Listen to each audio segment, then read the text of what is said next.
오늘은 에베소서 3장에 있습니다. 사도의 기도 세 번째 에베소서 3장 14절부터 21절까지입니다.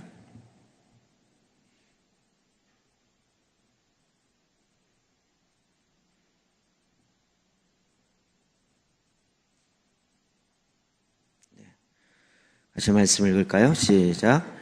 이러므로 내가 하늘과 땅에 있는 각 족속에게 이름을 주신 아버지 앞에 무릎을 꿇고 비노니 그의 영광의 풍성함을 따라 그의 성령으로 말미암아 너희 속사람을 능력으로 강건하게 하시오며 믿음으로 말미암아 그리스도께서 너희 마음에 계시게 하시었고 너희가 사랑 가운데서 뿌리가 박히고 덕아 굳어져서 능히 모든 성도와 함께 지식에 넘치는 그리스도의 사랑을 알고 그 넓이와 길이와 높이와 깊이가 어떠함을 깨달아 하나님의 모든 충만하신 것으로 너희에게 충만하게 하시기를 구하노라. 우리 가운데서 역사하시는 능력대로 우리가 구하거나 생각하는 모든 것에 더 넘치도록 능히 하실 이에게 교회 안에서와 그리스도 예수 안에서 영광이 대대로 영원 무궁하기를 원하노라. 아멘. 네, 사도의 기도 세 번째, 쏟아 부으시는 사랑.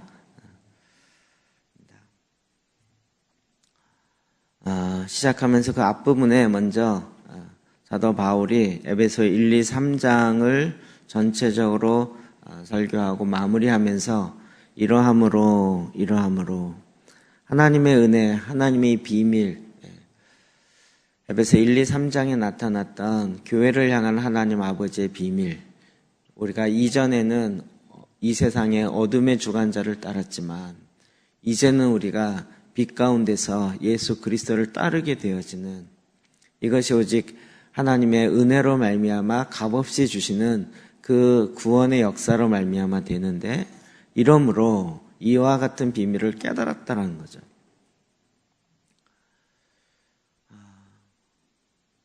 죽은 자 가운데서 살리신 예수 그리스도의 은혜가 무엇인지를 사실은 우리가 날마다 묵상하면 묵상할수록 그렇지, 내가 이제 새로운 삶을 사는 거지. 우리의 이 육이 바뀌지 않았기 때문에 우리는 이 변화를 빨리 인지를 못하는 경향이 있어요. 그러나 예수 그리스도 안에서 우리는 이제 내 속사람이 다시 영으로 난 것이고, 그러므로 말미암아 육으로 사는 자들이 아니요 영으로 말미암아 사는 자가 되어서 이제는 영으로 말미암아 새로운 삶을 사는 거죠.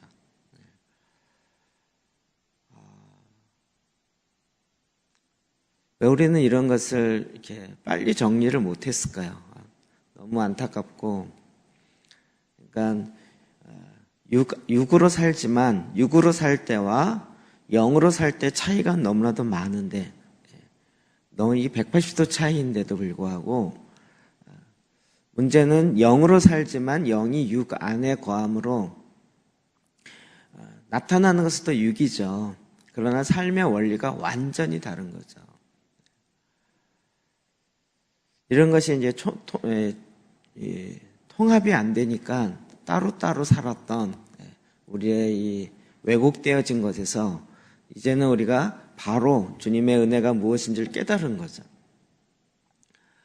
그래서 우리로 하여금 그리스도 안에 하나님의 공동체, 함께 지어져가는 한 교회로 살아가는 우주적 교회죠. 그래서 우리는 그리스도 안에서 한 형제요 자매인 이 삶이 되는 것입니다. 그러면서 이제 이렇게 깨달은 우리가 하나님 아버지께 기도하는데, 그 하나님 아버지가 어떤 분이신지를 서론에 또 이야기하고 있죠. 하늘과 땅에 있는 각 족속에게 이름을 주신 아버지. 이름을 줬다가 뭐죠? 언약의 3대 교환에 보면 이름을 바꿨다. 그게 뭐죠? 정체성이 바꿔진 거죠. 우리의 정체성이 바꿔졌어요. 우리는 이걸 물두멍 기도에서 자꾸 하면서 이제 조금씩 알아가고 실제로 믿어가죠.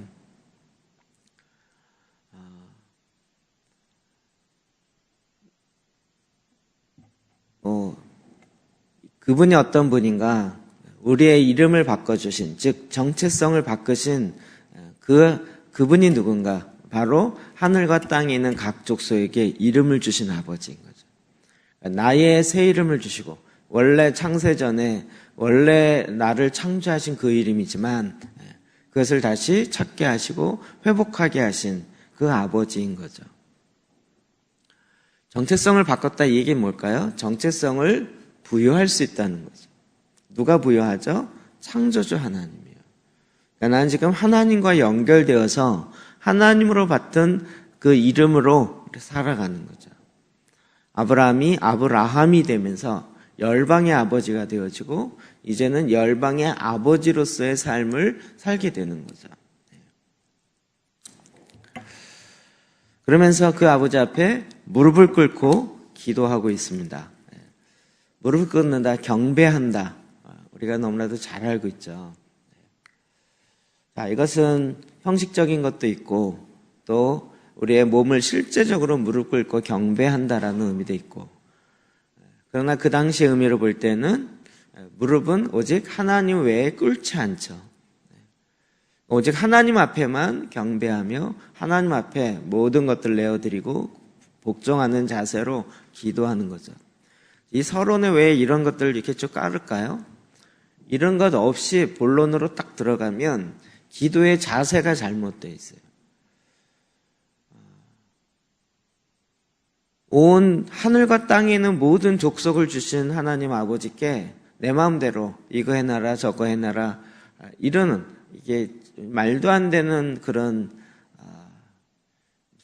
무슨 자녀라 그래야 되나요?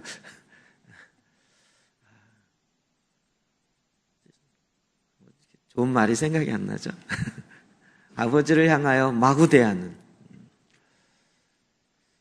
이럴 때 욕밖에 생각이 안 나죠. 뭐 빌어먹을 자식이라 하던가 호로 자식이라 하던가 뭐 이런,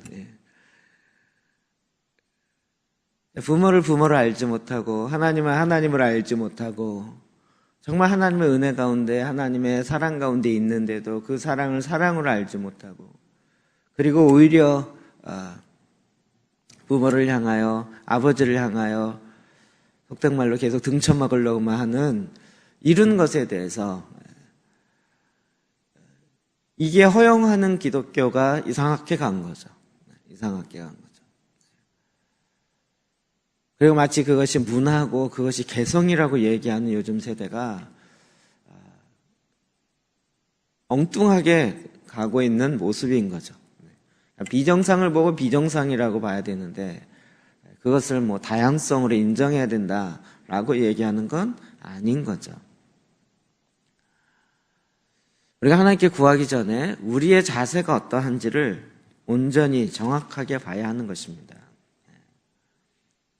하나님 아버지에 대해서 왜곡되어진 생각을 가지고 계속 기도한다면 그 기도는 하나님께 상달될 수 없을 뿐더러, 오늘 아침에 새벽에 본 것처럼 우리가 거룩함을 유지하고 하나님께 나아가지 아니하면 하나님의 임재가 내려올 수가 없는 거죠.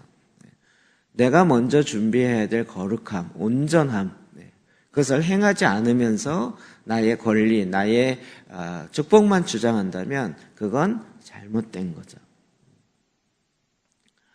그 앞에 있는 준비되어진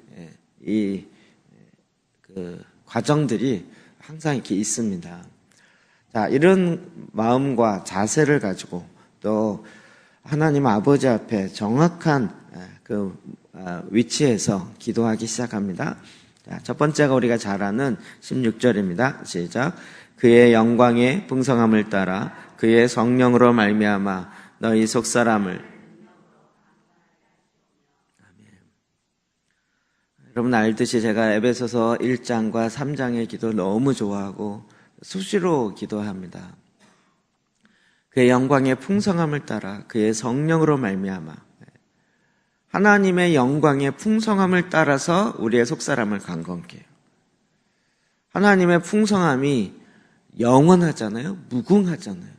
그렇게 우리의 속사람을 강건케 하시는 하나님. 또 성령의 능력으로 말미암아 우리의 속사람, 이것이 사람의 힘으로 되는 것이 아니고 오직 성령으로 말미암은 거죠. 그 성령으로 말미암아 우리의 속사람을 강건하게 하세요. 우리 이 기도를 계속해서 아데프 신부님의 그 보혈 기도를 우리에게 소개해 준 거 아닌가? 뭐 이런 생각이 들 정도예요. 이 속사람의 변화, 속사람의 강건케 함, 이 부분에 대해서 제가 중보기도 할 때도 한 앞부분에 다루고 조금씩 다루었지만 아데프 박사님의 보혈기도에 있는 내용만큼 그렇게 폭넓게 그렇게 깊이 있게까지 미처 생각하지 못한 거죠. 거기에 비하면 진짜 그 바다의 표면만 찰랑찰랑했던 그런 느낌이 들어요. 우리 속사람이 얼마나 중요한지 이제 충분히 이해되시겠죠. 속사람이 강건케 되어지는 것, 이게 첫 번째입니다. 아데 박사님 지난번 일본 갔을 때, 처음 갔을 때도 속사람 강의하시고, 저희 처음 만나서 필그림에서 강의할 때도 속사람 강의하시고, 어디에 가나 속사람이 강건해야 된다, 이 얘기 계속 하시고 어떻게 속사람이 강건케 되어지는지를 우리에게 말씀하고 있는 거죠. 고린도후서 4장 14절입니다. 시작. 그러므로 우리가 낙심하지 않으니 우리의 겉사람은 낡아지나 우리의 속사람은 날로 새로워지도. 아멘. 우리의 겉사람은 낡아져. 우리의 겉사람은 점점 나이가 들면서 점차 기능이 좀 약해지기 시작해요. 그런데 우리의 속사람은 날로 새로워져요. 우리의 속사람은 날로 새로워져요. 하나님께서 우리의 겉사람이 그래서 낡아지는 것으로 인해서 우리가 낙심하지 않아요. 왜요? 우리의 속사람은 주님을 알아갈수록 또 주님이 가르쳐 주신 방법대로 순종하여 나아갈수록 날로 새로워지기 때문에요.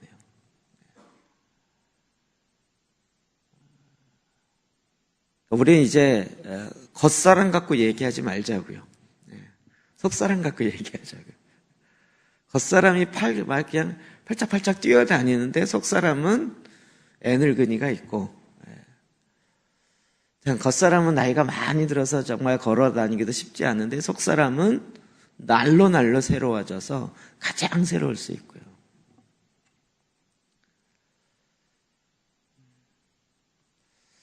우리 윤 권사님 계셔갖고 제가 할 말이 없긴 한데, 지난번에 만나서 이제 처음 신방하고 얘기하고 그러면서 제가 설교 시간에 얘기했던 분 있죠.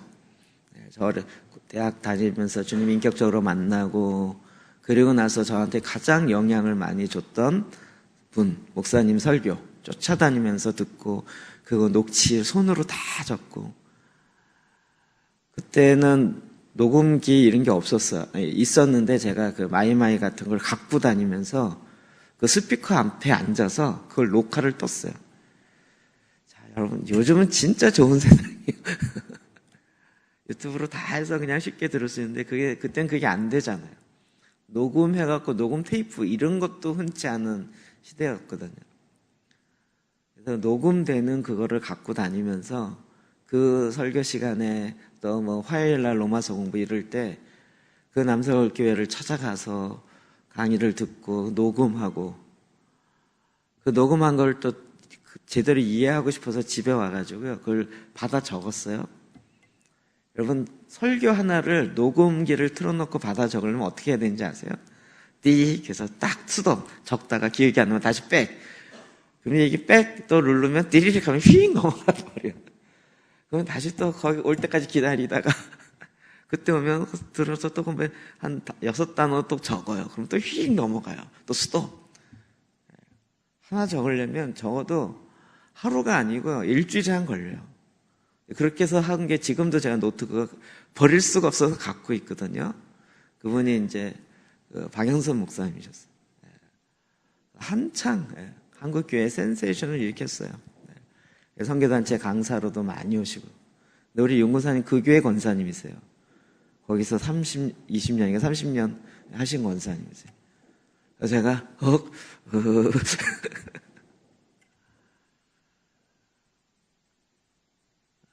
저희 형님 방글라데시 갈 때 파송했던 교회도 거기였고요. 남서울 교회였다가 저기 잠실로 가면서 처음으로 이제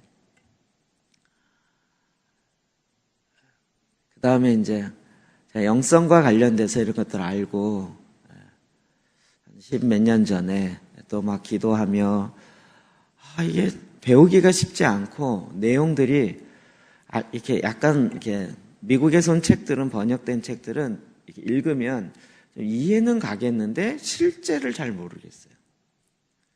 실제를 모르니까 그냥 이렇게 이론으로 뻥 뜨잖아요.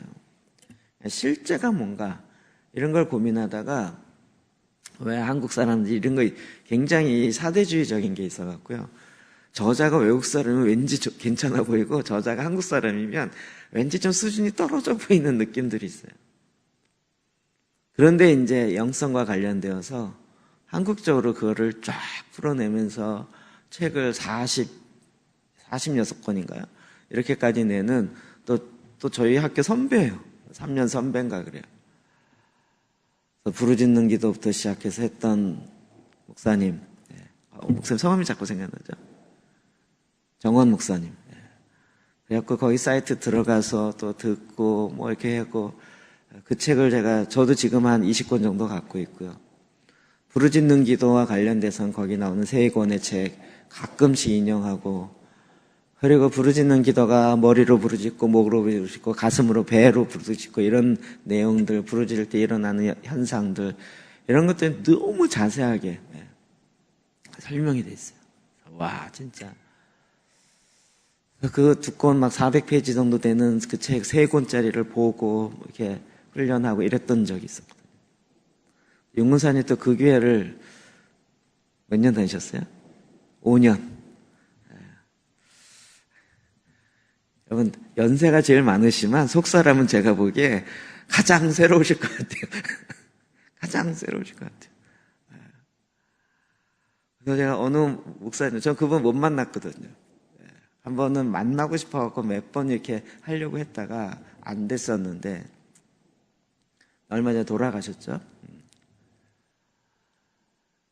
그러니까, 그 시대에 가장 앞서가시는 분 교회를 계속 다니셨어요. 그래서 정말 속사람은 날로 새로워하는 가장 새로울지 않을까 싶습니다.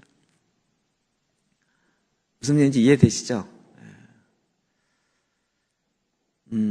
열망이 있죠, 열망. 더 주님을 알고자 하는 열망.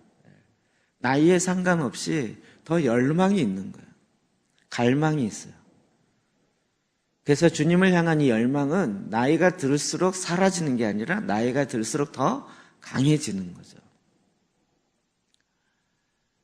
우리의 속사람은 날로 새로워지게 하는 그 하나님의 은혜가 참으로 크죠. 우리가 주님을 알면 알수록 더 깊이 있게, 더 새롭게 나아갈 수 있게 되는 거예요. 그래서 성경에서의 속사람과 관련된 내용들이 참 많이 나오더라고요. 자, 로마서 7장 22절입니다. 시작. 내 속사람.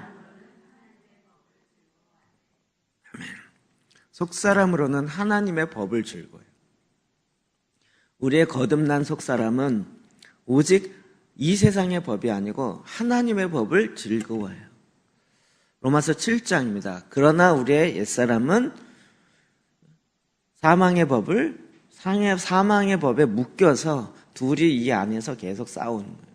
그래서 오호라 공고한 사람, 이 얘기가 7장에 나오는 거잖아요. 우리의 속사람은 계속 하나님의 말씀을 즐거워하고 하나님께 나아가는 기뻐해요.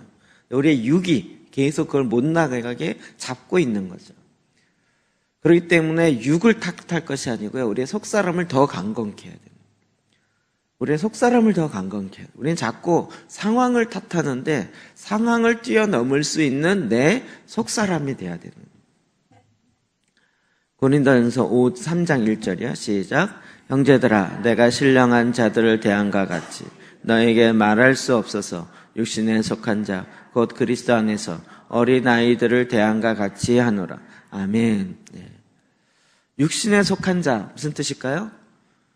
거듭났지만 아직 육의 욕망에 따라서 살아가고 있는 그리스도인들. 그래서 세상과 별로 차이가 없어요. 이거 보면 한국교회 금방 진단되죠. 아무리 교인이 많고 아무리 숫자가 많다 할지라도 육에 속한 사람으로 주로 차 있어요. 죄송한 얘기인데 거기에 그 수준에 맞춰서 또 교회 운영을 해요. 그러면 정말 신령한 자, 무슨 영지주의자가 되었다 이 얘기가 아니라 하나님을 알고 더 성숙한 자가 되어지고 고난 가운데라도 기쁨으로 들어갈 줄 알고 이런 사람들이 하나님의 마음을 시원케 해서 하려고 하는 그런 것에 대해서는 오히려 이해 자체를 못하고 어린아이 같은 수준에서만 계속 머물러 있어요. 고린도 교회에 실제로 이런 일이 있었던 거죠. 사도 바울이 이와 같은 고린도 교회의 상태를 보고 굉장히 마음에 좀 답답해했던 것 같아요. 어린아이들 대화함과 같이 하노라. 그냥 이렇게 영적으로 굉장히 성숙한 그런 사람이라고 생각하고 대하려고 했던데 보니까 어린아이와 같은. 그러니까 이제 어른으로 대하는 걸 내려놓고 어린아이로 대하기로 한 거죠. 최근에 저도 이거를 좀 받아들이기로 결단했어요. 저도 이 한국 문화 속에서 저보다 나이가 많고 연배가 있으신 그 선배 목사님들에 대해서는 그냥 뭐 이래라 저래라 할 수가 없죠. 그래서 이제 예우하고 이러다 보니까 뭐 나름대로 예우했는데 자꾸 뭔가 이렇게 안 맞는 일이 일어나더라고요. 왜 그럴까? 찾아가서 얘기도 하고 뭐 이렇게 저렇게도 해보고 했는데 나중에 딱 그것 때문에 좀 꽤 긴 세월 동안 이게 정리가 안 돼갖고 마음이 힘들었는데 그것 때문에 너무 이렇게 에너지가 빠지니까 이것 때문에 하나님 정말 이 일로 인해서 더 이상 이렇게 에너지 소비하고 싶지 않은데 하나님 이걸 좀 이렇게 해결할 수 있도록 도와주십시오. 그런데 이제 제 마음속에 딱 이 마음이 든 거죠. 어린아이를 대하기로 했어요. 어린아이로 대하기로 했어요. 목회 경험도 저보다 많고 연세도 저보다 많고 뭐 뭣도 저보다 많고 그런데 그냥 어리기 때문에 그렇구나라고 생각하니까 마음이 너무 편한 거예요. 어리기 때문에 그렇구나. 이 유교의 틀도 좀 벗어나야겠더라고요. 어떤 면에서 나이가 많은데도 그의 속사람은 자라지 않기 때문에 어쩔 수 없어요. 속사람이 어린아이인데 어른 흉내내는 게 이상한 거잖아요. 그냥 어리면 영을 보면서 어리면 어린 걸로 그냥 이렇게 봐야 되는 거죠. 히브리서 5장 13절부터 14절입니다. 시작. 이는 젖을 먹는 자마다 어린아이니 의의 말씀을 경험하지 못한 자요 단단한 음식은 장성한 자의 것이니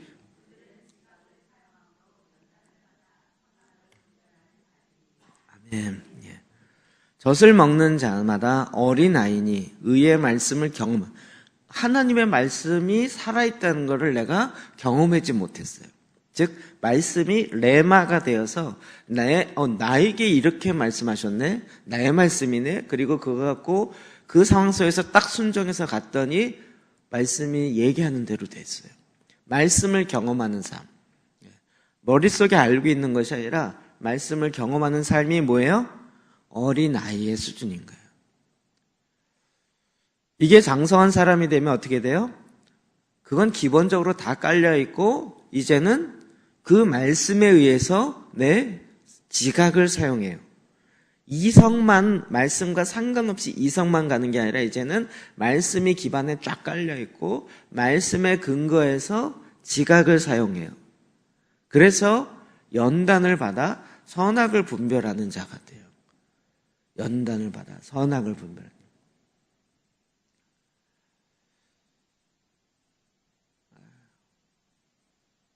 하나님은 우리가 이렇게 장성한 자가 되어지길 원해요. 누구나 다 원하죠. 부모가 자녀를 보면서 빨리 크기를 원하죠. 넌 이때가 제일 귀여우니까 크지 마. 너 이 상태로 5살 이 상태로 그냥 20년 동안 있어. 이럴 부모 있으세요? 없죠. 빨리 크기를 원하는 거죠.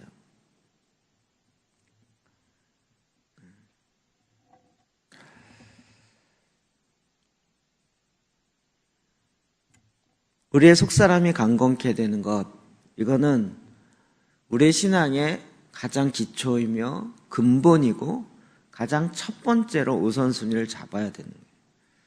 그래서 우리가 커리큘럼 이야기하고 보혈기도부터 시작해서 예수기도, 보혈기도, 시편기도, 말씀기도 이거를 계속 앞부분에 놓고 이것이 되어지도록 먼저 접근하는 거죠. 봉사가 먼저 아니고 하나님의 말씀을 경험하는 것이 먼저가 되는 거예요. 그 말씀을 경험함으로 내가 말씀에 의해서 이런 일 저런 일도 할 수 있는 거지. 이 일을 하고 난 다음에 나중에 내가 큰다? 한계가 있어요.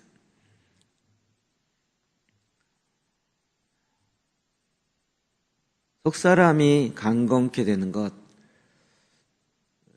어찌 보면 저희 교회의 첫 번째 기도인 것 같아요. 하나님, 교회에 오는 모든 분들이 다 속사람이 강건케 하여 주십시오. 그의 속사람이 성령의 능력으로 말미암아 하나님의 영광의 풍성함을 따라서 강건하게 하여 주십시오. 이것은 가장 첫 번째로 중요한 거죠. 그러니까 속사람이 어린 경우에 대해서 우리가 이렇게 좀 이렇게 무시하거나 또 그것 때문에 연연해 할 필요 없이 우리의 모든 포커스는 하나님 내 속사람이 강건케 하여 주십시오. 거기에 딱 포커스를 맞춰서 기도해야 되고 또 우리의 삶이 그렇게 나아가야 되죠. 자, 두 번째로 기도하는 것은 믿음으로 말미암아 그리스도께서 내 마음에 계시게 하셨고 입니다. 믿음으로 말미암아 그리스도의 내주하심, 이건 우리가 또 많이 다뤘던 부분입니다. 베드로 후서 3장 18절입니다. 시작. 오직 우리 주 곧 구주 예수 그리스도의 은혜와 그를 아는 지식에서 자라가라. 영광이 이제와 영원한 날까지 그에게 있을지어다. 아멘. 아멘. 예수 그리스도를 아는 지혜에서 자라가라. 그를 아는 은혜에서 자라가고 지식에서 자라가고.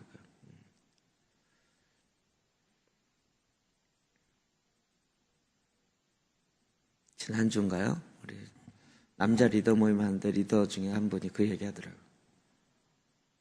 요즘 이렇게 성경을 통해 본 재단 책 스터디를 하고 있는데요. 그걸 읽다가 결국 성막이 예수 그리스도네요. 이러시는 거예요. 성막이 예수 그리스도네요. 성전이 예수 그리스도죠. 다시 한번 재단, 성막, 성전, 예수 그리스도의 몸, 교회, 그리고 나의 몸된 교회. 이게 다 같은 맥락이라고요. 이해되시죠? 그러니까 재단이 어디에 있어요? 예수 그리스도 안에. 성막이 어디 있어요? 예수 그리스도 안에. 성전이 어디 있어요? 예수 그리스도 안에. 교회가 어디 있어요? 예수 그리스도 안에. 내 마음이 어디 있어요? 예수 그리스도 안에. 내 마음에 그리스도가 거한다. 이 얘기는 뭐예요? 재단이 거한다는 것이고 말씀이 거한다는 거고 내가 성전된다는 거고 다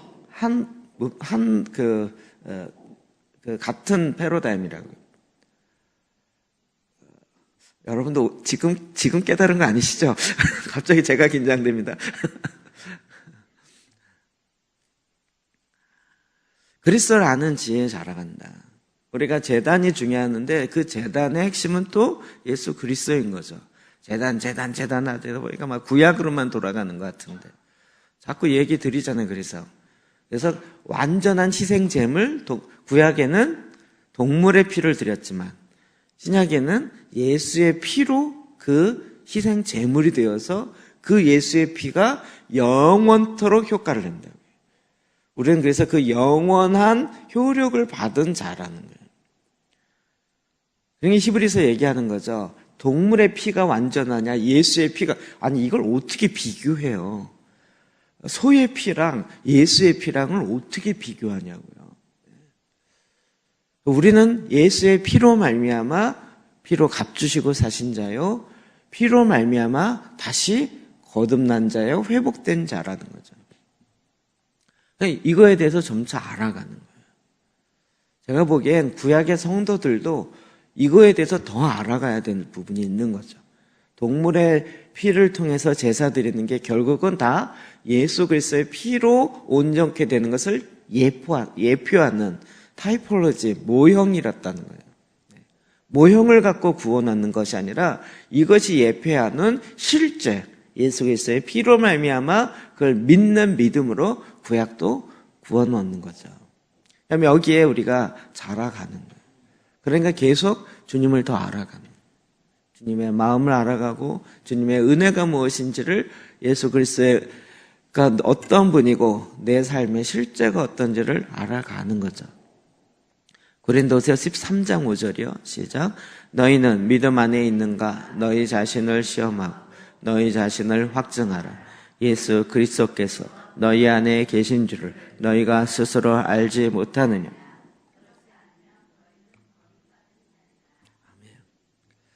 우리가 믿음 안에 있는지 나 자신을 어떻게 확증할까요? 자, 여러분 예수님을 믿으십니까? 어떻게 믿고 있습니까? 구원의 확신은 어떻게 갖고 있습니까? 그러면 우리는 내가 머릿속에 갖고 있는 몇 가지 성경 말씀을 근거로 논리적으로 설명하는 거죠. 근데 그걸로 확정하는 게 아니고요. 뭘로 확정해요? 믿음은 행함으로 확정하는 겁니다. 너의 믿음을 보여봐라. 믿음은 열매로 아는 것입니다. 우리가 갖고 있는 지식으로 아는 게 아니라 열매로 알아야 됩니다. 왜요? 믿음의 결과는 행함으로 자연스럽게 나올 수밖에 없고 그 주님이 말씀하신 걸 믿는 믿음의 행함이 열매를 맺게 되는 거죠. 그러니까 내 삶의 변화가 있는지를 자꾸 확증해 봐야 돼요. 여러분 믿음 안에 있는지를 확증하십니까? 처음엔 아멘 하셨다 이제는 아멘 안 하시네. 이렇게 물어보면 다들 나 믿습니다 아멘 그러는데 행함이 온전히 변화되는 것으로 확증하고 계십니까? 그러면 조용해지는 거죠. 왜요? 그렇게 생각지 않았잖아요. 행함과 믿음을 완전히 분리로 놓았던 거죠. 이 행함이 없으면 이제 우리는 긴장해야 돼요. 왜요? 예수 그리스도께서 너희 안에 계신 줄을. 행함이 없으면 주님이 안 계시거나 내가 완전히 죽어있거나. 그러니까 우리는 깜짝 놀랄 수밖에 없는 거예요. 스스로 알지 못하느냐? 그렇지 않으면 너희는 버림받은 자라. 제가 믿음과 행함이 일치되는 것이 너무나도 중요하기 때문에 계속 앞으로 강조한다 그랬죠. 구체적인 내 삶의 변화가 없다면 그것은 버림받은 자인 거예요. 그리고 내 마음에 내 삶의 변화가 없이 지금 10년, 20년째 살아간다? 너무 슬픈 거죠. 그거를 다른 무엇인가로 대체할 수 있는 게 없죠. 그리스도가 내 안에 거하시는 것이 과연 무엇을 얘기하는가? 계속 우리가 바로 봐야 되는 거예요.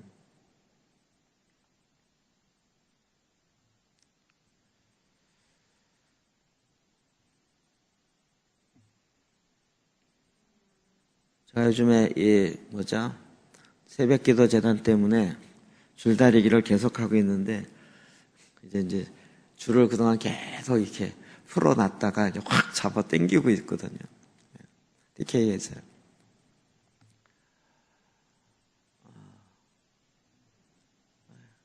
그냥 하질 않아요. 그냥 봤다는 거예요. 자기 따로. 아니 봤으면 리플 달아달라고 몇 번 광고했는데 왜 한 번도 안 다냐. 못 봤대요. 그럼 안 본 거지. 안 본 거죠. 이게 자꾸 이렇게 만들어서 드리고 막 이렇게 하니까 막 요구는 끊임없이 오는데 본인이 할 거는 행하질 않아요. 전에는 그 요구에 맞춰서 막 하느라고 제가 정신없었는데 이제 딱 실제로 그걸 하다 보니까 제대로 하질 않는 거예요. 제대로 하지 않으면서 요구를 계속 해오고 있는 거예요. 근데 제가 이걸 제대로 만들지 못하는 것의 문제가 아니라 안 하는 것의 문제가 있는 거예요. 이제 좀 생각을 바꿨어요. 안 할 바에는 하지 마세요. 안 할 바에는 아예 TK에 소속되지 마세요. 이렇게 바꿨어요, 마음을. 분위기 요즘 그래서 쌩해요. 자기를 잘랐대는, 자르는 게 아니라 본인이 안 하고 있으면서, 할 생각 요만치도 없으면서 자기를 업고 데려가라는 거예요. 아니, 지금 혼자 뛰어가기도 쉽지 않은데, 여기저기 붙어갖고 그냥 자기를 끌고 가라. 이건 불가능해요. 불가능해요.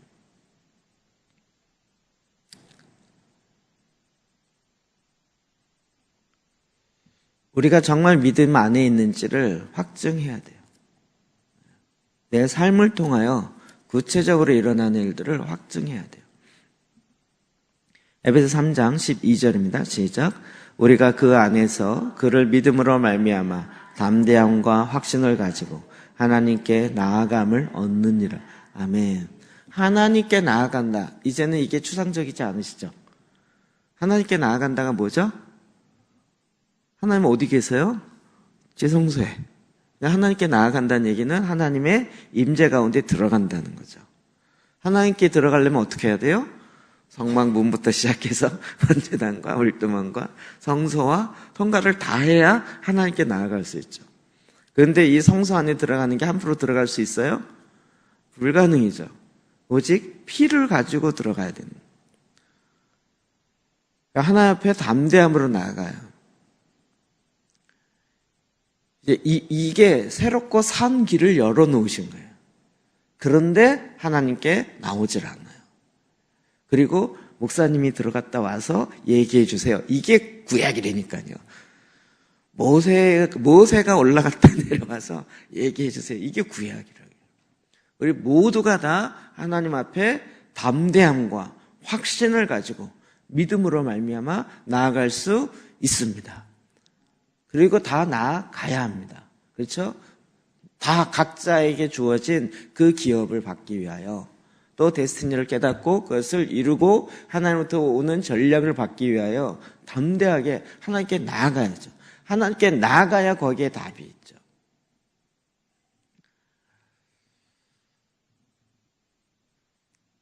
우리는 이제 이 믿음을 가지고 주님 앞에 나아가는 이 싸움이 우리에게 진행되는 거예요. 디모데후서 3장 15절이요. 시작. 또 어려서부터 성경을 알았나니 성경은 능히 너로 하여금 그리스도 예수 안에 있는 믿음으로 말미암아 구원에 이르는 지혜가 있게 하느니. 아멘. 막 내 속사람이 성장하길 원해. 이걸 이제 깨닫고 다시 성경을 보면 헛웃음이 나올 수밖에 없어요, 이게. 우리가 속사람이 잘하고 막 주님의 구원에 이르는 이 올바른 행동을 할 수 있는 산 믿음을 얻기 위해서 어떻게 해야 돼요? 어떻게 해야 돼요? 성경을 알아야 되는 거예요. 말씀 속에 들어가야 되는 거예요. 이게 어려운 게 아니었죠. 전에부터 계속 해왔던 거죠.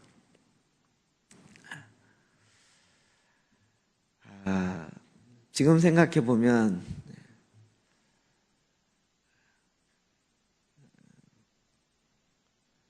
어렸을 때부터 하나님의 말씀을 마음에 가두며 그것을 기억하는 게 얼마나 소중한가. 요즘 뼈저리게 느끼지 않나요? 이것도 우리 남자 리더 모임에서 나온 얘기인데요. 이번 주일날 아이들 이렇게 같이 찬양하고 축복하니까 어떠세요? 좋으세요? 감동 있으세요? 물론 처음이니까 그럴 수 있죠. 어떤 분이 딱 그렇게 얘기하셨어요. 어렸을 때가 생각나신대요. 자기 어렸을 때가. 저도 그 얘기 들으면서 그렇지. 그런데 지금은 성경을 자꾸 읽고 집중하고 보려고 해도 집중하기가 힘들다. 어른 되면 집중하기 힘들죠. 왜 그럴까요? 이것저것 책임질 일도 많고 해야 할 것도 많고 눈에 보이고. 근데 이 말씀을 넣으려니까 이게 잘 안 들어가잖아요. 그런데 성경대로 그걸 받은 유대인처럼 12살 미만의 모세오경을 다 넣어놨으면 어떻게 됐을까요? 저도 어렸을 때 초등학교 2학년 때부터 교회 다녀서 그때 외웠던 성경 구절이 지금도 생각나요. 그건 까먹어지지가 않아요. 어렸을 때 기본적으로 외웠던 거 있잖아요. 뭐 시편 23편이라든지 1편이라든지 고린도 13장 외우기라든지 뭐 이런 거 보통 교회에서 성경 암송 대회 하잖아요. 이런 얘기하면 꼭 어렸을 때 교회 안 다닌 것 같은 분위기를. 여호와는 나의 목자신 내게 부족함이 없으리다. 그냥 그 당시는 외웠는데요. 한 번 그 어렸을 때 외우는 건 나가지가 않아요. 그런 말씀은 그냥 지금도 굳이 막 뭐였더라 이게 아니고 입에 붙어 있어갖고 어렸을 때 외웠던 건 줄줄줄줄 나와요. 그러니까 지금 굳이 넣으려고 하지 않고 어렸을 때 딱 이걸 넣어놨으면 모세오경을 다 넣어놨으면 진짜 어떻게 되겠냐고요. 레위기 3장이 뭐예요? 이럴 필요가 없이 그냥 3장을 쫙 나오고 이거 되지 않겠냐고요. 제가 지금 많이 생각이 막 바뀌어서 우리 유치부 유초정부도 굳이 뭐 예배니 뭐니 이렇게 할 필요 없이 그냥 성경 암송. 창세기 1장 다 암송. 창세기 50장까지 다 암송. 교회 오면 그 암송한 것도 얘기하고 또 하고 애들 얼마나 암송했는가 체크해서 창세기 1장부터 50까지만 다 외우고 있다면 어떻게 될까요? 암송으로 끝나지 않죠. 우리는 또 외우면 놓고 이걸 또 어디다 써야 될지 모르고 있었던 거예요. 그런데 막 아브라함의 언약 그러면 15장, 17장 딱 나오고 나라에 대한 이야기면 나라가 어디 나왔더라 쭉 보면 10장에 나오고 이렇게 나오고 뭐 이런 것들 거의 모든 일의 시작이 창세기잖아요. 그러니까 모든 일의 첫 스타트의 기본을 놓는 게 창세기에 쫙 나오거든요. 나라가 어떻게 시작됐지? 저 이게 정리 안 돼갖고 TK 하면서 이게 제일 어려웠던 거 나라 얘기거든요. 받아들이긴 싫고 부담은 되고 나라에 대한 게 전제로 깔리는데 이게 왜 전제지? 전제라고 생각해 보질 않았던 거죠. 그리고 말씀을 자꾸 찾으면서 그렇구나. 나라와 제사장 삼으셨고 나라를 구하라 그랬고 나라를 만든 게 그 창세기 10장에 나타나는 노아의 세 아들 통하여 하나님이 나라로 다스리기로 하셨구나. 사람을 통해 다스리기로 하셨는데 이제 나라를 통해서 하나님의 킹덤이 임하게 하셨구나. 이게 다 하나님의 말씀 가운데서 우리로 하여금 구원에 이르도록 자라게 하는 거죠. 우리의 최고의 목적은 무엇입니까? 하나님의 말씀 가운데 들어가는 거예요. 제가 이게 고집이 좀 생겼어요. 교회는 하나님의 말씀이 선포되고 하나님의 말씀이 지속적으로 올라가고 하나님의 말씀이 계속 살아있는 곳이에요. 그렇죠? 이거를 제껴놓고 다른 쪽으로 가는 게 용납이 안 돼요.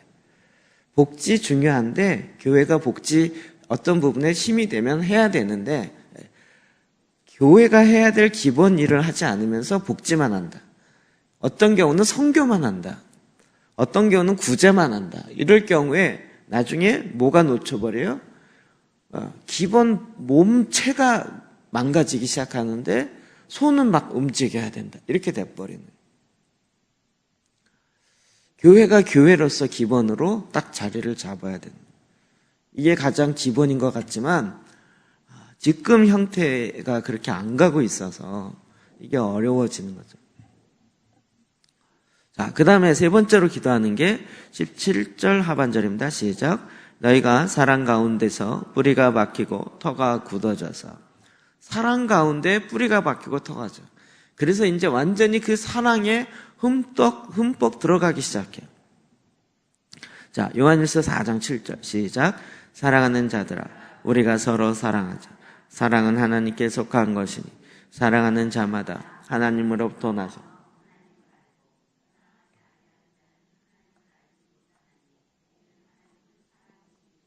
예. 모든 문제의 핵심이 사랑이다라고 얘기하는 게 전에는 그냥 정보로 이렇게 많이 받아들였어요. 근데 이제 제 마음속에 예수님께서 세상을 이처럼 사랑하사 내려오셨어요. 이 세상, 구원받은 세상만이 아니라 하나님이 지으신 세상을 다 사랑하셨어요. 믿는 자만 사랑한 것이 아니라 믿지 않는 자들도 긍휼히 여기고 불쌍히 여기시고 그들도 사랑하셔서 은혜를 베푸셨어요. 모든 일의 시작은 그 사랑 가운데 있어요. 사랑이요. 그래서 우리가 사랑에 뿌리가 박히고 터가 굳어지는. 제 안에 이제 드는 생각, 마음이 뭐가 있냐면요. 제가 선교단체를 오래 했잖아요. 선교단체에 그 어마어마한 헌신이 나올 수 있는 이유가 뭘까?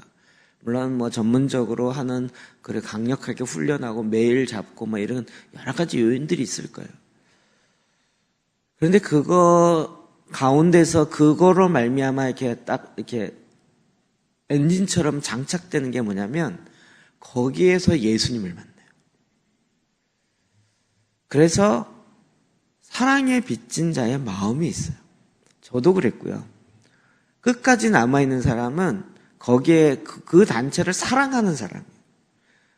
부조리가 나오고 비리가 나오고 뭐 마음에 들지 않은 일이 있어도 거기 안에서 주님을 만나고 거기서 그 사랑의 맛을 맛본 사람은 그 사랑에 빚진 마음이 가요. 그런데 사랑하지 아니하는 그런 마음으로 시작했을 때 이 단체 정말 좋아. 그래갖고 좋은 걸 취하려고 이렇게 딱 들어갔을 때는 어려움이 있거나 좀 자기가 실망되는 일이 딱 보여지면 그냥 휙 떠나요. 뭐의 차이일까요? 사랑의 차이. 그러니까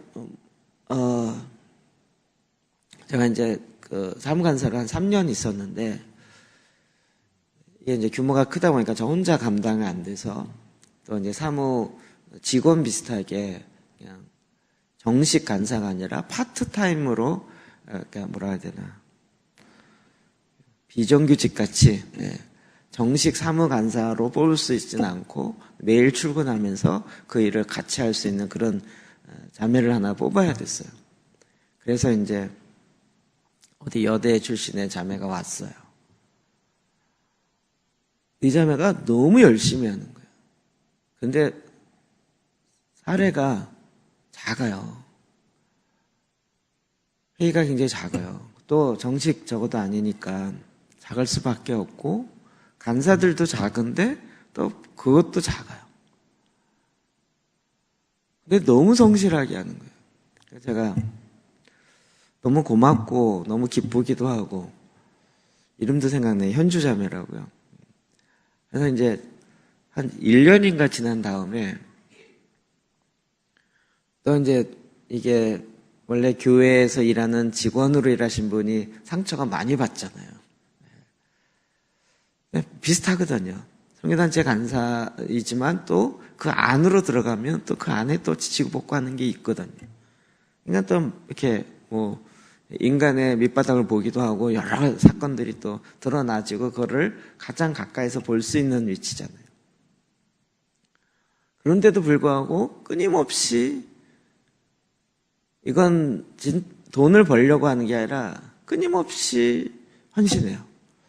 그래서 제가 너무 이상해갖고 물어봤어요. 왜 그러냐 했더니 자기가 처음 여기 올 때 자기 간사님이 자기한테 얘기했대요. 너 이 단체를 사랑하려고 하면 시작하고 사랑할 마음이 없으면 하지 말아라. 아예 전제를 이렇게 깔았더라고요. 그래서 자기는 너무나도 여기서 예수님을 만났고 여기서 자기가 성숙했기 때문에 성장했기 때문에 난 여기 너무 사랑한다. 그러니까 눈에 보일 때 안 좋은 일이 보이고 좀 어떻게 저럴까라는 이렇게 실망되는 일이 보여도 더 사랑해요.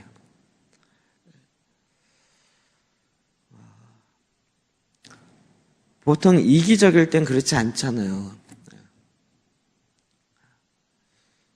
이게 사랑은요, 의지적 결단입니다. 자녀를 보면서 사랑하기 때문에 자녀의 부족함이 보면 어떻게 되죠? 그 부족함을 위해서 더 채워주고 더 메꿔주려고 하죠.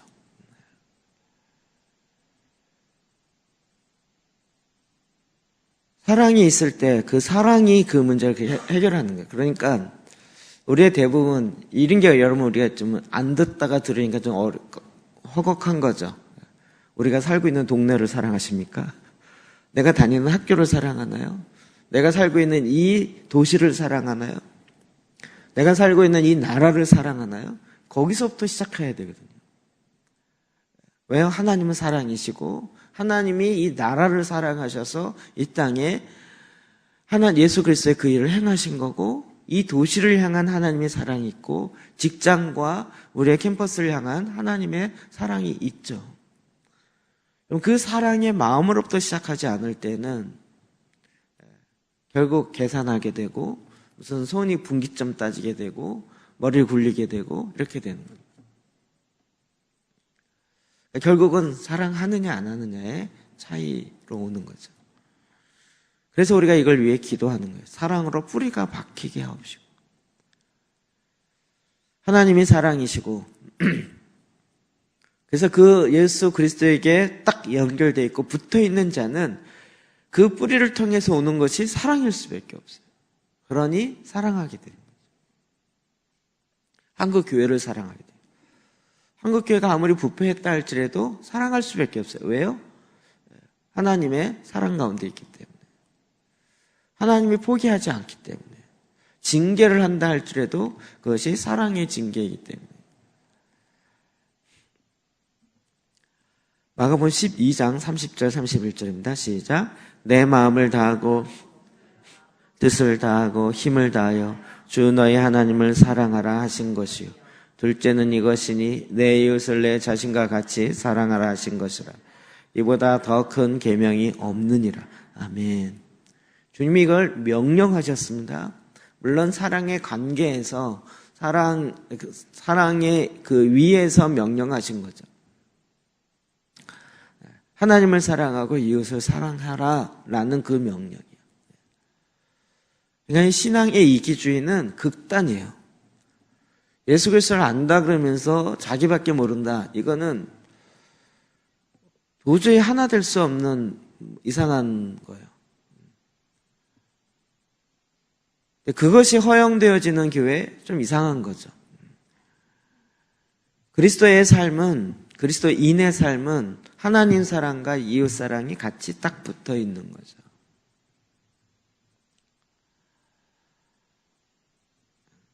우리가 이 사랑에 뿌리가 박혀야 됩니다. 그래서 사랑에는 반드시 공의가 같이 있어야 되고요. 잘못을 했는데도 무조건 은혜로 덮어주며 이렇게 가는 이것이 사랑이 아니고요. 잘못이 잘못이다라고 이야기될 수 있는 그 가족같이 그걸 이야기해도 관계가 끊어지지 아니하고 오히려 더 그런 갈등 관계가 있다 할지라도 그 안에서 서로 성숙할 수 있는 기회를 갖는 것. 이것이 그리스도의 공동체인 거죠. 이 사랑이 너무 이렇게 추상적으로 가는 경우 많고 실제적으로는 우리가 이웃을 어떻게 사랑하는지 하나님을 어떻게 사랑하는지를 너무 많이 놓치는 경우가 있죠. 자, 4장 16절도 볼까요? 시작. 그래서 온 몸이 각 마디를 통하여 각 지체의 분량대로 역사하여 그 몸을 자라게 하며 사랑 안에서 스스로 세우느니라. 아멘. 아멘. 자, 우리가 그리스도 안에서 한 몸으로 연결돼서 사랑 안에서 스스로를 세워요. 여러분, 교회 공동체를 세우는 것, 가정 공동체를 세우는 것 다 사랑 안에서 스스로를 세워요. 우리가 이런 얘기 어렵잖아요. 남편에게 순종해라. 왜 하나님이 내가 손해보는 것 같은데 왜 남편에게 순종하라 그러냐. 그 사랑이 나를 세워요 또. 서로를 세우고 서로 세울 때 나도 세워지게 돼 있어요. 이 공동체가 다 같이 마찬가지입니다. 모든 부분에. 그래서 오히려 성숙한 자가 연약한 자를 그의 사랑으로 일어날 수 있도록 도와주는 거죠. 도와주는 거죠.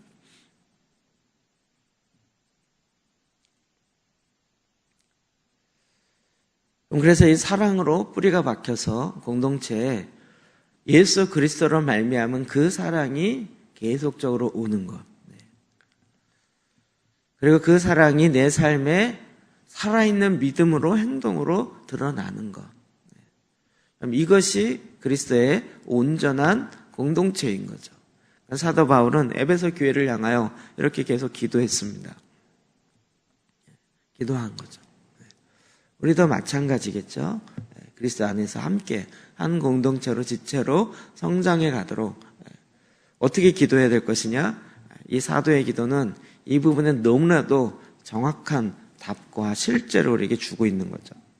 자, 네 번째로 이게 다 3장인데 4장으로 나왔네요. 죄송합니다.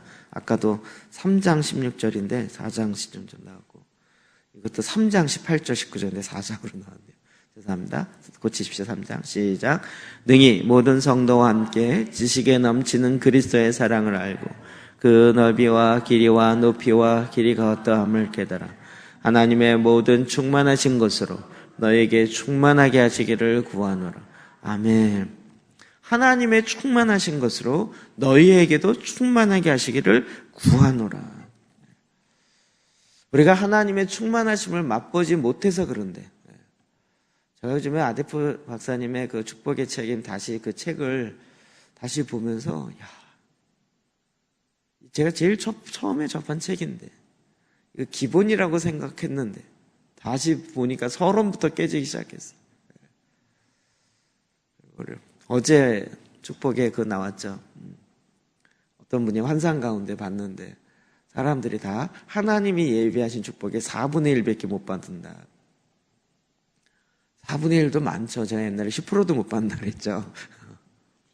하나님이 이미 우리에게 주시려고 하나님의 충만함을 하나님 성격에 맞게 하나님 수준에 맞게 충만함을 준비해놨어요. 그래놓고 우리에게 그것을 하늘에 있는 모든 신령한 복을 우리에게 주시기로 예정하시고 작정하셨어요. 그래서 구하는 자에게 주시겠다는 거죠. 하나님의 나라와 의를 위해서.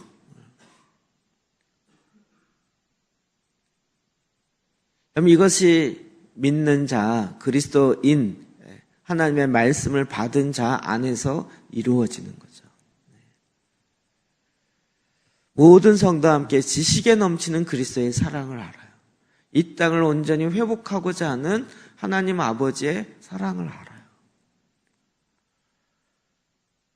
그래서 그 사랑 가운데 더 들어가니까 그 가운데 더 놀라운 하나님의 축복이 흘러나와요.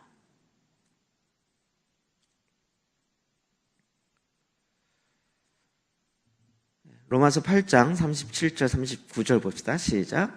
그러나 이 모든 일에 우리를 사랑하신 이로 말미암아 우리가 넉넉히 이기느니라.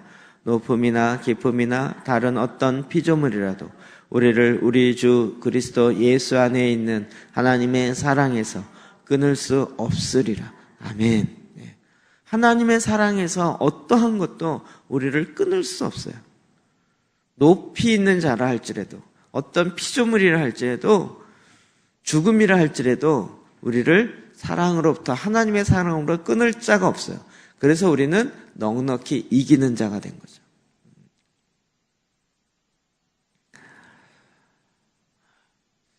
이제는 하나님의 그 사랑으로 더 충만함으로 우리가 나아가요. 이 믿음의 발걸음을 내딛고 걸어가는 자가 하나님의 충만하심을 경험합니다. 이게 무슨 얘기냐면요. 가나안 땅에 들어가서 전쟁을 해본 사람이 하나님이 나를 어떻게 도와주는지를 경험해요. 이해되시나요? 광야에서 60만 대군으로 우리가 으쌰으쌰 해갖고 막 하나씩 아무리 노래 많이 해도 경험이 안 돼요. 그런데 가나안 들어가서 여리고성 정복을 향해서 하나님 주신 말씀대로 딱 순종해서 돌아갈 때 하나님 우리와 함께 하시네 라는 것을 경험하면서 거기서 얻는 전리품을 취하고 하나님의 역사를 봐요.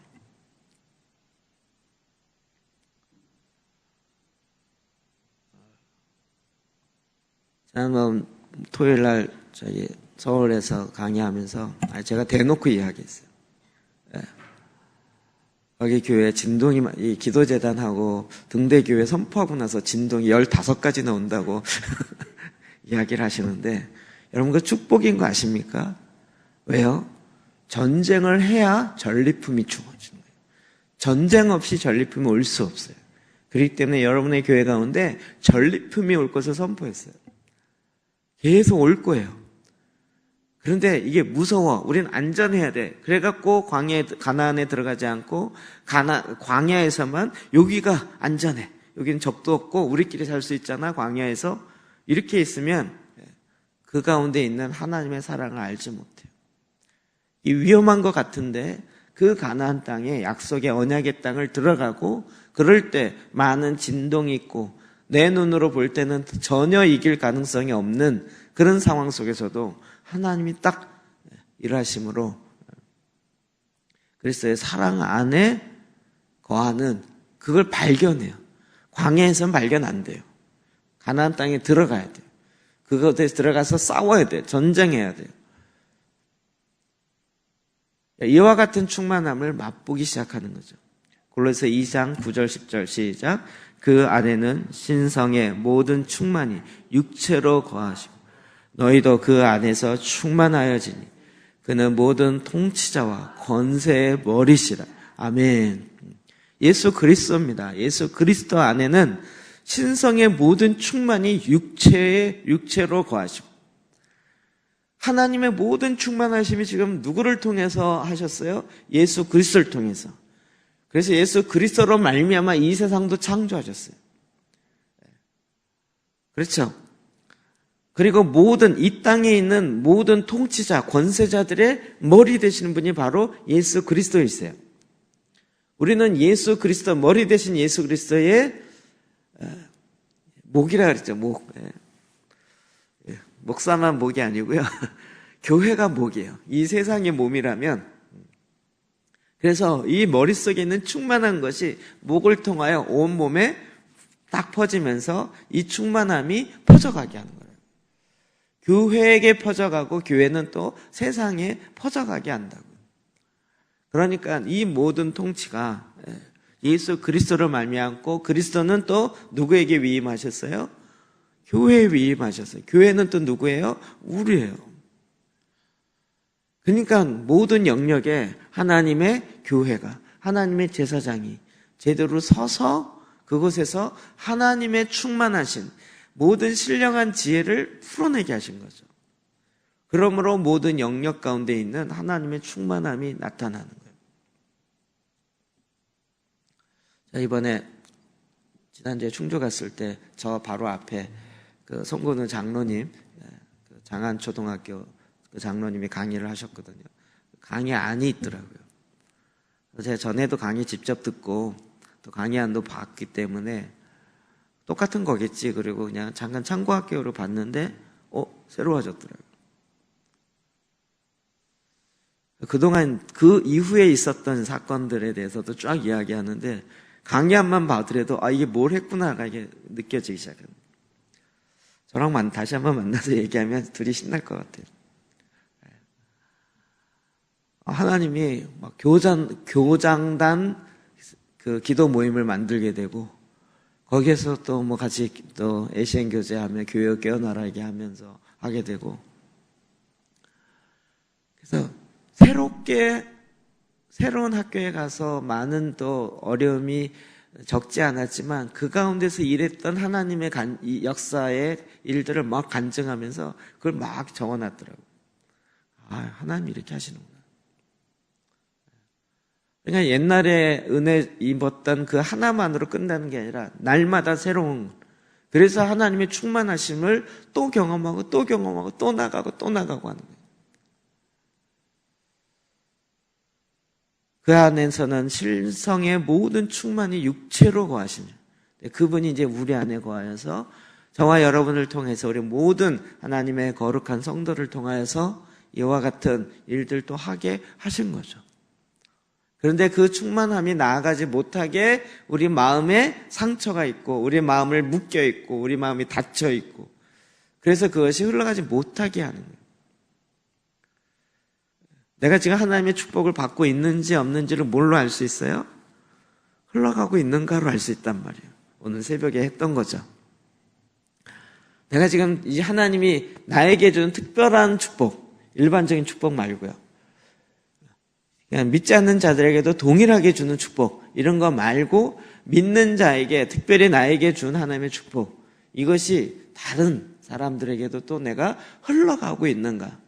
이게 내가 지금 제대로 받고 있는 거예요. 받았는데 안 흘러간다. 이건 뭐예요? 고여 있다는 거고 그래서 썩고 있다는 얘기고요. 받는 것이 없어서 주는 것도 없다. 그러면 내가 지금 하나님의 아직 이 데스티니와 지금의 실제적인 것들 아직 모르고 있는 거고요.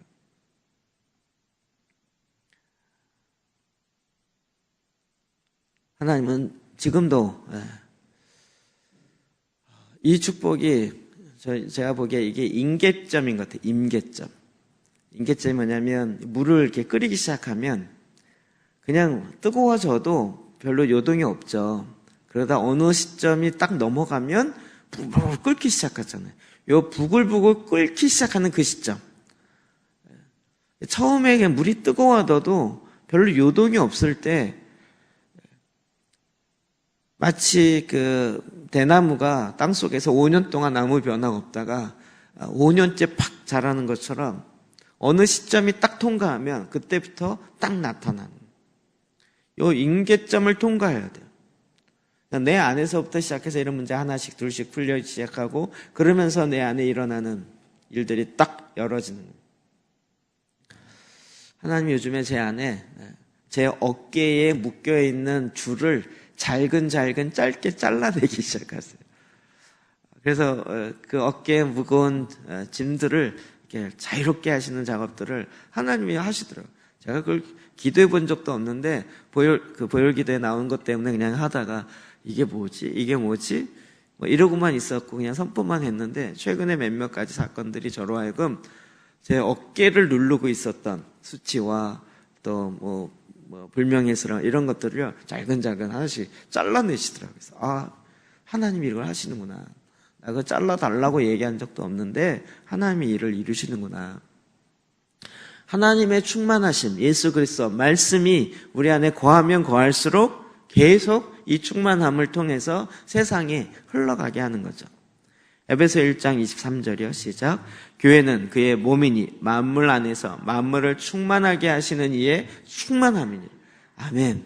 자, 교회의 목적 정확합니다. 교회는 그의 몸일 뿐만 아니라 몸이면 만물을 충만케 하는 그 통로가 되는 게 교회예요. 그 통로가 되는 거예요. 만물을 충만케 하는 거예요. 저와 여러분이 그리스도의 교회로 만물을 충만케 하는 역할을 감당해야 됩니다.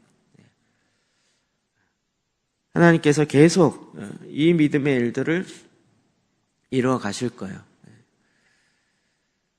만물을 충만케 하기 위해서 하나님이 교회를 택하셨어요. 눈에 보이는 예배당이 아니라 예수 그리스도를 머리로 하는 그의 몸, 각 지체, 우리. 그래서 우리를 통해서 각자의 부르심에 따라서 그 위치에서 그 영역에서 만물을 충만케 하시는 일에 하나님의 동력자가 되어서 예수님과 같이 이 일을 감당하게 하신 거죠. 그럼 이 기도가 너무나도 멋있지 않나요? 너무나도 실제적이지 않나요? 저도 이번에 다시 사도의 기도하면서 이거 우리 다 외우기까지 한 건데 이거를 또 해야 되나 막 이런 생각이 들다가 그래도 말씀인데 그리고 다시 이렇게 하면서요. 이제는 막 이렇게 읽고 묵상만 하면 자꾸 막 새로운 것들이 막 툭툭 나와요. 여러분도 그러시죠? 너무 많이 하셔서 너무 새로운 게 자주 나오시죠? 이러고 나서 이제 기도를 마치면서 나아가면서 이렇게 얘기합니다. 20절 시작. 우리 가운데서 역사하시는 능력대로 우리가 구하거나 생각하는 모든 것에 더 넘치도록 능히 하실 얘기. 아멘. 우리가 생각하는 거나 넘치도록 하시는 그분, 넘치도록 하시는 분.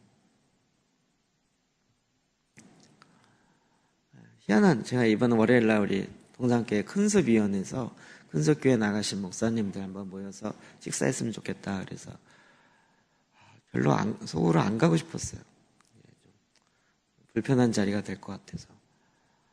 또 물어봤더니 또 꼭 가야 된다 그래서 이제 김장이 늦게 끝나면 그거 핑계 대고 안 가려고 그랬는데 어떻게 시간이 정확하게 딱 가기에 딱 맞는 시간에 딱 끝나갖고 안 갈 수가 없는 상황이에요. 옷만 갈아입고 이제 김치 냄새 풍기는 모습으로 갔죠. 한양대 게스트하우스 11층에 이제 식당인데 거기 식당이 오픈을 안 했었어요. 오픈을 했더라고요. 근데 가서 이제 원탁 테이블에 5군데 나눠서 먹는데 이제 같이 저 자리에 앉았는데 그 앞에 이제 어느 집사님이 앉으셨더라고요. 얘기하다가 뭐 하다 보면 이분이요 그 게스트하우스의 부사장이 됐어요. 부사장. 그래서 이제 이 게스트하우스를 어떻게 더 활성화시키려고 하는 계획이 있는지를 얘기하더라고요. 제가 관심이 딱 가더라고요. 얘기를 한참 듣다가 집사님, 제가 작년에 여기서 글로벌 컨퍼런스를 전관을 빌려서 했거든요. 고생 많았어요. 그랬더니 죄송하다고 그러더라고요. 그때는 많이 그거 하면서 되게 힘들었어요. 그게 무슨 학교도 아니고 공무원도 아니고 이게 여기 따로 저기 따로 그래가지고요. 여기 가서 이거 해결하면 저쪽을 가라 그러고 저기 가서 얘기하면 저쪽 가라 그러고 이건 뺑뺑이 돌리는 것도 아니고 그런 일들이 되게 많았거든요. 그리고 게스트하우스 방이 70개인데 아침 조식이 안 돼요. 이상한 호텔도 아닌 것이 이게 하숙집도 아닌 것이 이상하잖아요. 돈은 또 웬만큼 받으면서 그래갖고 빵을 또 가서 사다 대고 막 갖다 날르고 이러면서 이게 뭐 학생 수련회도 아닌 것이 호텔 정관을 빌려놨는데 그런데 부사장이 딱 그 집사님이 돼요. 그래서 제가 할 말 진짜 많습니다 그랬더니 아이고 자기가 그때 없었다는 거예요. 만약에 또 다시 근데 우리 릴리 목사님 오면 다 거기 묵게 하거든요. 조용하고 깨끗하고 그러니까. 근데 이제 부사장으로 이제 해서 객실은 리모델링 좀 하셨나요? 다른 목사님과 다른 뭐 장로님들은 뭐 부사장이세요? 뭐 잘하세요? 이러고 끝나는데 저는 이게 질문 자체가 다르잖아요. 리모델링 객실 하셨나요? 화장실은 좀 고치셨나요? 이렇게. 왜냐면 그래서 저는 또 이제 앞으로 쓸 일이 많잖아요. 그러니까 오케이 잘 됐어. 근데 진짜 이게 구하지도 않았는데요. 생각하는 것 모든 것에 더 넘치도록 하나님이 이미 다 이렇게 일하시는구나. 이게 그냥 이렇게 보여지더라고요. 자, 또 21절 시작. 교회 안에서와 그리스도 예수 안에서 영광이 대대로 영원 무궁하기를 원하노라. 아멘. 그리스도 안에서와 교회 안에서와 그리스도 안에서 여러분 교회에 임하는 하나님의 영광, 예수 그리스도 안에서 임하는 하나님의 영광이 같은 수준으로 임한다고요. 교회가 얼마나 소중한지 알겠죠? 내가 막 마음에 상처받아갖고 이놈의 교회 안 다녀 이게 아니고요. 하나님의 계획은 이 교회를 향한 하나님의 영광이 교회 가운데 거하시기 원하는 이 제단과 성막과 성전과 예수의 몸된 교회 가운데 임하시는 이 하나님의 계획은 취소되지 않으세요. 계속적으로 끊임없이 더 발전시키시면서 그 하나님의 계획을 궁극적으로 내 안에서까지 온전히 이루시기 원하시는 거죠. 이 에베소서 3장에 나타나는 사도의 기도는 정말 어마어마한 기도입니다. 가장 본질이고 핵심이고 어찌 보면 교회를 위해서 기도하자 그러면 에베소서 3장에 있는 이 기도를 가지고 하는 것이 가장 타당하지 않을까라고 생각이 들 정도로 정말 대단한 기도입니다. 자, 우리가 다시 한번 이 말씀을 읽고 말씀 의지하여 기도합시다. 에베소 3장 14절부터 21절입니다. 같이 읽도록 하겠습니다. 읽고 기도하겠습니다. 시작. 그러므로 내가 하늘과 땅에 있는 각 족속에게 이름을 주신 아버지 앞에 무릎을 꿇고 비노니 그의 영광의 풍성함을 따라 그의 성령으로 말미암아 너희 속사람을 능력으로 강건하게 하시오며 믿음으로 말미암아 그리스도께서 너희 마음에 계시게 하시었고 너희가 사랑 가운데서 뿌리가 박히고 터가 굳어져서 능히 모든 성도와 함께 지식에 넘치는 그리스도의 사랑을 알고 그 넓이와 길이와 높이와 깊이가 어떠함을 깨달아 하나님의 모든 충만하신 것으로 너희에게 충만하게 하시기를 구하노라.